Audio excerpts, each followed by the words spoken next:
station, YouTube, and Facebook. How's everybody doing tonight? Scarpad, Scarpad's domain, and Scarpad's sci-fi sojourns. How you doing? How's everybody doing out there? Day after Mother's Day. I hope you all had a great weekend. I hope everything is going all well with you at all. And I hope you had a chance to catch this film tonight. Back in 1981, only 2 years after the movie Alien came out, which was a huge monumental hit. We get this Peter Hyams film, 1981 Outland, starring Sean Connery, Francis Sternhagen, and Peter Boyle. And very similar beats to Alien. Not only did it share the same composer, Jerry Goldsmith, who produced a very similar sounding score to Alien with some of the same beats that you got in that movie. But the feel of the movie was also very Alien-esque, where we get this global company that pretty much runs everything. And in this case, it's a mining colony on the moon of Jupiter, Io, that's being run by the boss, Peter Boyle. But Peter Boyle, who's doing some stuff with drugs, but it could very well be guns, cattle.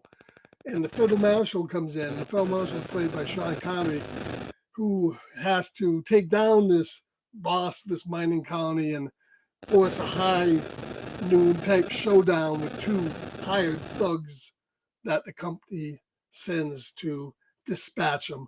A very Western themed alien inspired movie tonight on Sci-Fi Sojourns. And to discuss this with me, my partner in crime from Dylan's Horror Show. Dylan? How you doing, Dylan? We'll see if Dylan's there. Maybe be there in a second. But I saw this movie back in 1981 when it came out. I really loved this movie from the beginning.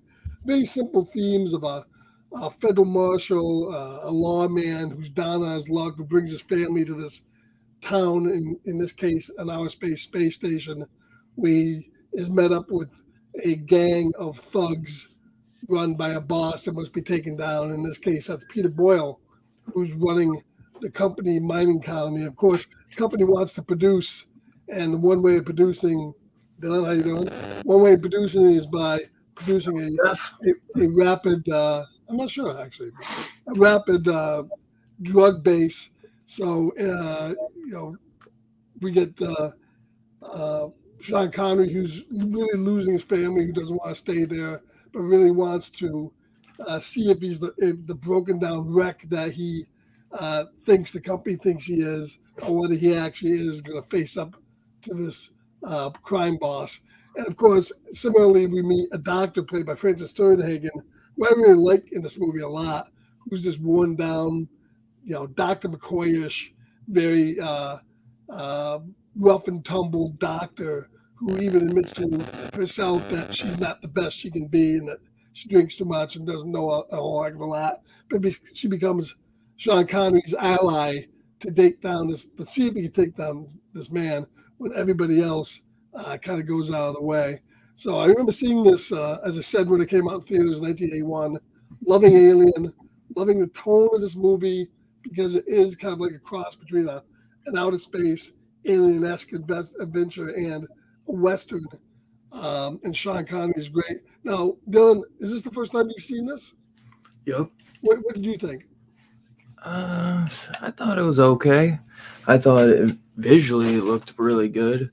I guess maybe you comparing it to Alien so much kind of made me see the drug trafficking angle was like a total, like, out of nowhere thing, because I thought it was going to be about like aliens, if anything, some type of just alien movie where they stumble upon some shit and they find, especially with that shit in the beginning where the guy's like, oh my god, and they're like, he's acting, good job, you know what I mean? But obviously he does get fucked up. Yeah, this movie's definitely a sci-fi mixed with a Western. It's really a high noon in space where he has to face off against his crime boss.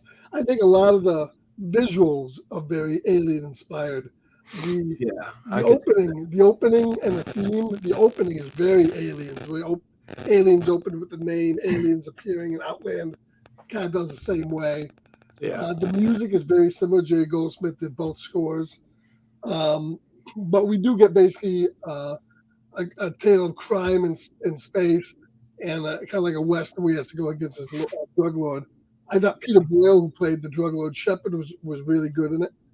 And it's kind of a slow reveal, kind of working up on how they're. He's got to find out how they're getting all these drugs in and off the station. He's working with the doctor to find out what they're doing. He finds out that they're hiding them in the frozen food beef that's going in and out, and this basically gets an interesting little story too, because as the doctor says, this compound, this drug takes about a year before it burns you out, and that's how long the length of services is 1 year. It's spelled out that these guys come in, they work a year, and they rotate. So the company gets the best out of these people and works them to death, basically kills them, and uses them to not only that, but to maintain this big drug business they have. And where I'd say it's kind of alien-like is just this whole idea with the company where the aliens had that was it the Wu? I want to say Wu-Tang clan. It's Wu-Tang or something like that. The Wu-Tang company that's back of the aliens bullshit. Well, we get Kanye here, so it's a very similar type of shadowy company that wants to do all this, illegal stuff. In the case of aliens, they want the alien. They don't care if people die. They want that alien as a weapon. And here, they want to produce the men, and they want to sell their drugs. So that's kind of why there's a little bit of a relationship like that. Yeah. Your fucking audio is fucking up here and there. Like, it's good, but I keep hearing static in the background. It might also be my voice, which is going on a little bit. Yeah, I mean, I didn't think it was bad. It wasn't like, it was a good watch, good one-time watch. Sean Connery is great in it. But yeah, it just, it maybe comparing it to Alien, but it just don't stand no chance against Alien for me. Yeah, it's an Alien vibe. It's not, it's not an Alien. I think the visual clone. effects though were really good. And in fact, this movie real nice. All the space shots looked real good. Yeah, the movie was kind of revolutionary a little bit. Peter Hyams, who's the director of this, they had a process used for the first time in this movie where they all the space, the outside stuff you saw, they had a process to take the film and have a foreground, a middle, and a background, so that they could put the actors in with the model sets and superimpose them in there. So all that stuff you see in space is all model built. It's not really CGI, obviously, and it's done with superimposing. This is the first time they've used that. I thought the outer space stuff looked really good when he's spacewalking, when they're fighting up in the railings, and the guy goes over the side and he goes bug zapping down like the bug zapper and gets zapped. Yeah. That was done really well. Yeah, I thought all the visual effects and the space stuff looked really good. That was my big takeaway, would be the visual effects, all the space scenes, and then Sean Connery. Well, Peter Boyle was good too, but where it was very similar to High Noon. In the movie High Noon, Gary Cooper, who's the sheriff of town, is aware that these killers are coming in the stagecoach to kill him. And we get a lot of that where he's setting up and he's waiting. And the same thing here. My only negative on the movie is we do get a lot of that Home Alone type stuff where he's rigging up the bombs and doing the cameras. But they show, there's a lot of scenes of showing the countdown, an hour, 50, 40. I thought some of that was stretched out a little bit too long. Yeah. We do kind of get the fact that he's, he's waiting and it's a heavy pressure. And we get some good scenes with a doctor where they're drinking together. And that's kind of cool. The one thing is a little nuts, you go back and think about in this movie, is really not a good idea when you're in space to use guns as weapons, because that's not going to lead to good things happening. And we see that in this movie where the first couple shots takes out the entire space station pretty much and kills you. Yeah. Which, that was pretty cool. I think this was also the first movie, Dylan, that we saw that effect with the blowing up of the face. in with the decompressurizing, they're coming up, and the guy's face is going, and makes the head explodes. Yeah, That was one of the first movies I can think of. that's pretty cool though. That little effect was done pretty well. That was all practical too. None of that was computer generated. So they had to make that kind of filled up thing and have it explode and look kind of chunky and stuff like that. So that was done pretty well. Yeah, Um, we also get to look at some of the, we get to see like the the prostitutes. So we get the kind of like the Deadwood prostitutes. We can see the saloon where they're in. And I actually do remember those things that came out of this movie too. The scene where the guy is golfing in front of the big screen. That yeah. was actually a thing. I remember that when you went to the arcade, they had shit like that where you could golf like that, would hit the screen and it looks like you were golfing. So that was all part of the whole thing. Yeah, that would have been pretty cool. And also, this movie was really up there with 1981. Yeah, It was right back there. This was like one of the first, I think, pretty first VHS tapes that got released out to movies because I remember seeing this on VHS. I yeah. remember the I never first, heard of it, honestly. yeah, the first movie they ever put on, one of the biggest first movies they ever put on, first beta than VHS, was Star Trek II, which happened in 82. Yeah, Star Trek II was the first movie that you could actually buy on VHS. Before really. that, Wrath of Khan? they were all $90. You had to rent them, and they were expensive. They dropped this because there was no like aftermarket. People weren't buying them, but they sold that for like $19.95. That's why video stores only bought them bitches. So That's right. They only bought like 8 or 9 of them because they were so expensive, And I remember my girlfriend, she rented one VHS tape in her life, and the first one she ever rented broke and fucking unwound and the whole thing. And she said they charged her $92 for a replacement. And she never rented another one again. Back then. That's a lot of money back then. Yeah, and that's how much they were. Because when I ran a video store, that? Why do you think people watch movies over and over again? Because if you bought that fucker, man. It's like, well, yeah, and as a video store manager, I had to when I was sitting there ordering movies, I had to make a decision. Well, if I get one more of this, I got to cut this because these are both $90 movies. What's going to rent more? Fucking, Halloween 3 or this other movie. Oh, so you actually had to make that choice. Yeah, if you wanted, because you knew what was going to rent more than this other thing. Yeah. So, but yeah, that was a big different market back then. And then they came out with movies that actually people bought, and then people started buying movies. Yeah. They didn't think people were going to ever buy movies. Yeah. They never thought that was going to be a thing. Damn. Give me 1 second. Sure, go ahead. So let's look at the who is in our chat tonight. Evan, how's it going? Let me know if my audio is still nuts here. Let me know because I'll check it out. T-Gun, thanks for coming. T-Gun. Sal, how's it going tonight? Jack's Law, Jack, how you doing tonight? Hey, Fable, it's good to see you in a crowd. You might want to mention in the chat, have you guys ever heard of this movie? Did you ever see it before either watching it this time or just seeing it in the show? I know I came out in the theater in 81. I did see it in the movie theater and really liked it. I think it came out, I'm trying to remember the movies I saw. I thought the Black Hole, Disney's Black Hole was, I think that was 79 or 80. And then this was 81. But I remember, Alien was very late in the year. That came out like, I believe like November or something like that. But I remember seeing this. I did enjoy it.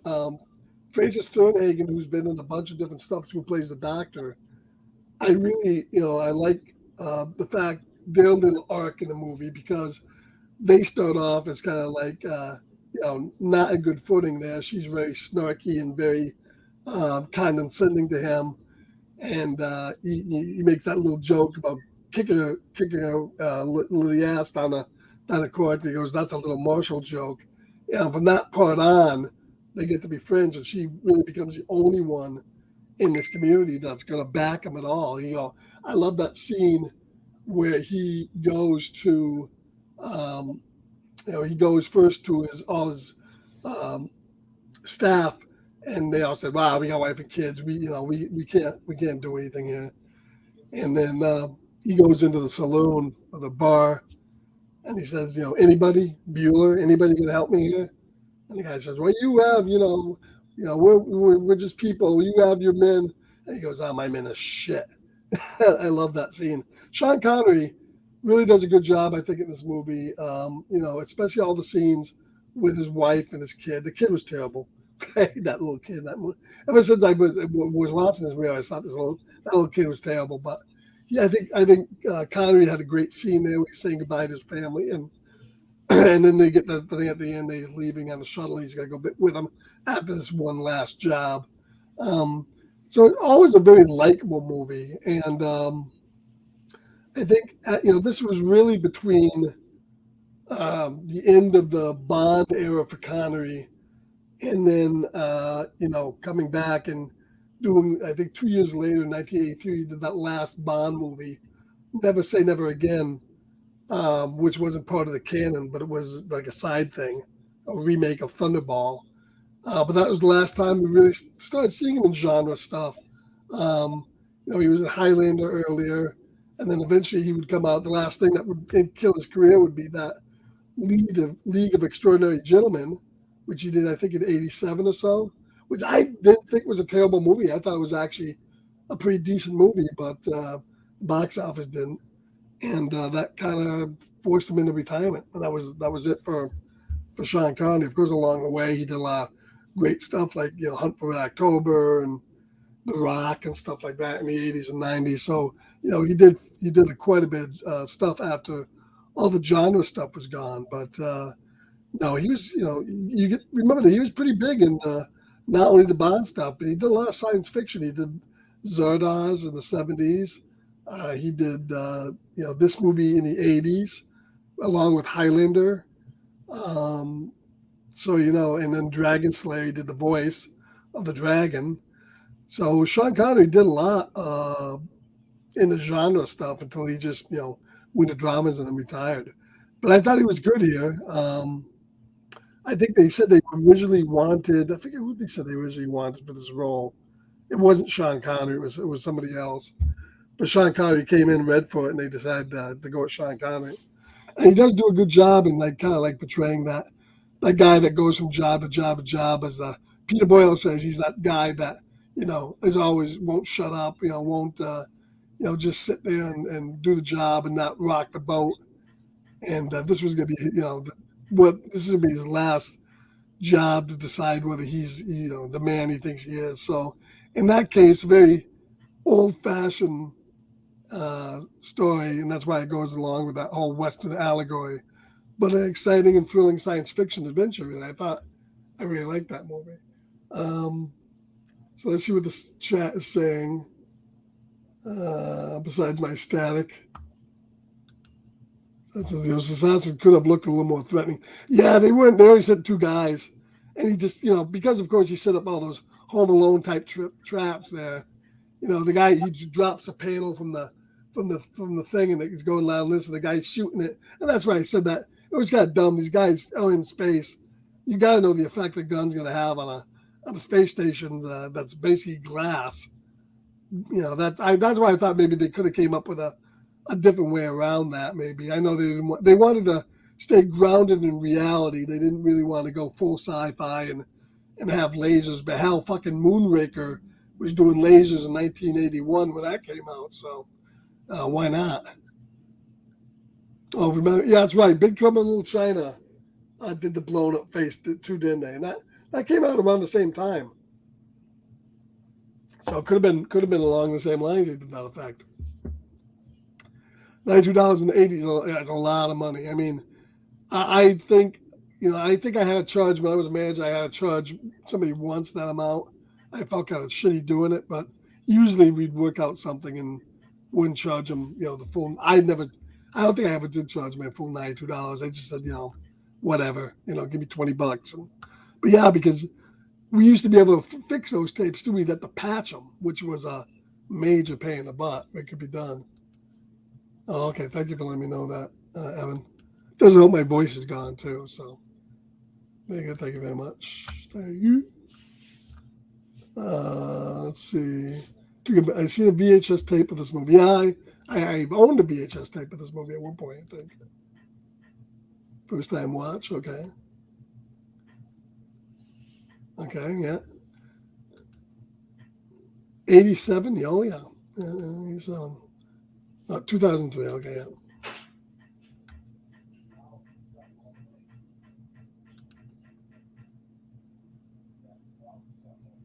Yeah, exactly. But overall, I enjoy the movie. I think the effects are solid. The acting is really top shelf. You get Connery, you get Sternhagen, Peter Boyle's really good, coming off of Young Frankenstein. You get a great soundtrack. Jerry Goldsmith is always solid. Good Fucking effects. goddamn heater tank, bro. The flame's not on. The You flame. get no hot water. Oh boy. Yeah, I think Always something, bro. somebody owns a house. So we're just kind of wrapping up here. My favorite character in this movie, I'm going to give. I love the Doctor. I love Frances Sternhagen. I think she's a cool character. She starts off kind of bitchy, ends up becoming his pal and helping him out.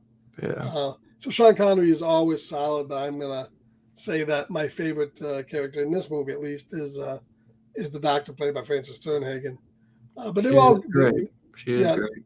I think they were all pretty good. I know we just saw her in something else too recently. I forget what it was we were watching. I know. She was in. I knew she was familiar from. It was a horror movie we were watching. I forget, but she's done a lot of horror and a lot of sci-fi. So yeah, wouldn't surprise me. Filmography. I think it was a Stephen King movie. I think it could have been. So other than that, what do you think? What's your favorite character? You have any? I'd go Sean Connery. He's just he's got his little swagger to him and everything, and yeah, I think he's definitely good. I'm trying to see, and I think he's what probably made this movie for a lot of people. She's in Misery, it says. That's right. The Mist. That's what probably. Oh, that's what we saw lately. Yeah, The Mist. Yeah, she was the grandmother. She was the last one alive. Sheriff's wife in Misery. She's the sheriff's wife. So yeah, she's great in it. I knew how she looked familiar. Yeah, I knew she was in a bunch. She would be my number two. I think she's always in Stephen King movies. I don't know if she's from. Knows a guy from. She has that Maine look to her. You know what I mean? Yeah. Oh, for sure. But yeah, so interesting movie. Came out in 81. Last 81 was a crowded year, man. You think this came out? Yeah. You had Poltergeist came out. You had Raiders came out. Yeah. You had I know there was a Bond movie that came out for Yours Only came out that year. Yeah. I'm not so well versed with Connery, to be honest. So much. Well, as I said, in the 80s he did a lot of he did Highlander. He did Dragon Slayer, the voice of the dragon. Yeah. He was in Zardoz, and besides all the Bond stuff. So, he's got a pretty good repertoire when it comes to genre-related stuff. And then, as I said, the 90s, of course, The Rock and The Hunt for October. Great stuff there. So, probably not much more to say about Outland. Just a good, solid watch, good, entertaining movie. Phaser-wise, if I'm going to pull out my phaser, hold on a minute while I pull out my phaser. I'm going to give this one a 3.75 phaser. Always was a good, enjoyable movie that I really like to watch. It's one of those movies you put on a Sunday afternoon, like a good Western, and just let it happen. Not anything that's going to be world-turning, but a good, solid, entertaining movie. So 3.75 phasers for me. I give it a 3 phasers. I enjoyed it, but it's not one I'll probably go back to a bunch. Maybe here and there, like you said, good little random Western to watch. Sean Connery's great in it. Special effects and space scenes are fantastic, especially for 81. It's definitely worth the watch for sure. Just not one that is gonna be a major game changer for me, but I enjoyed it. Another one to knock off the books for Sean Connery. Like I said, I'm not so well versed with his stuff, so he was a little past time. So if you have not watched like all the James Bond movies, man, you're You gotta get the Brooklyn. Pierce You got Brosnan and no, Daniel no, Craig. no. Spit Daniel Craig's name out of your mouth, brother. He's not even in the same mouth as that Sean Oh, I Connery. believe it. I'm just saying that's all I've seen. You gotta watch. You gotta expand, man. Expand. I know those seem like a little. Oh slow no. Oh, a little slow for me. No, slow. Seems like it. Oh my God, slow. Yeah. Never call James Bond slow. All right, so that's pretty much it for tonight. So what do we have coming up? I know we got Friday, Friday, the faculty, 7:30 p.m. Okay, so we are doing that. It should be Friday, yeah. There's no way I'll be able to do it Saturday. Okay, so you are gonna do that on Friday. Yeah, that's what I'm going for is Friday. Because if not, I don't know how I'll be able to do it. I think you'll be doing that at 7:30 on Friday. Yep. Okay, that's cool. Yes. And then come back next Sunday night at 10 o'clock. Hopefully we'll be doing what are we doing? Oh, here we go. Shoot 'em Up with Clive Owen on the Sunday night show with I love that film. Paul Giamatti and Monica Bellucci. Monica Bellucci, is she still around? But I'm hyped for Shoot 'em Up. Who the fuck is Monica Bellucci? No, I know That's what I'm wondering. Yeah, I'm stoked for the faculty too, Vern. She's been around. Fucking sick. And then, of course, come back here again next Monday night at 7:45, and we'll be doing James Cameron's Aliens. Oh, yes. Next week. I'm so hype. And that'll be the last one for the month because then we have Memorial Day after that. So, we won't be doing anything on Memorial Day. Fuck yeah, dude. And don't forget to stay tuned. We got Rock and Robbie coming up. And what does Rock and Robbie have? Oh, yeah. You know? I have no clue. He's doing High Fidelity on the PCB movie night coming up in a few with John Cusack. That's a great movie. I remember seeing that many times. So a good week coming up. And then I think later on this week, Friday, me and Steph will be doing a new comic. And we're going to be doing, what are we doing this week? We're doing, the Newburn from Chip Zdarsky. So that's coming up probably Thursday or Friday. I think we'll be dropping on Thursday if everything goes well. So I thank you guys all for coming in here tonight. Hope you enjoyed the movie, something you haven't seen before. Thank Two Gun Pedro, Missing Link, Sal, Brother Joe, One Collection Down. Links in the chat. Facebook users by my friend Jeff. How you doing, Jeff? Blood spill out of chatter. Try to say that 10 times fast. Thanks, Verno, coming in here and checking us out. And we will check you out again this coming. Today's Monday. We'll see you at the end of the week for the comic show, and then we'll see you on Friday night for Dylan's The Faculty, which I've never seen. So 90s horror. We'll see how that goes. All right, thank you, everybody. Have a good night, everybody. We'll catch you later. Station.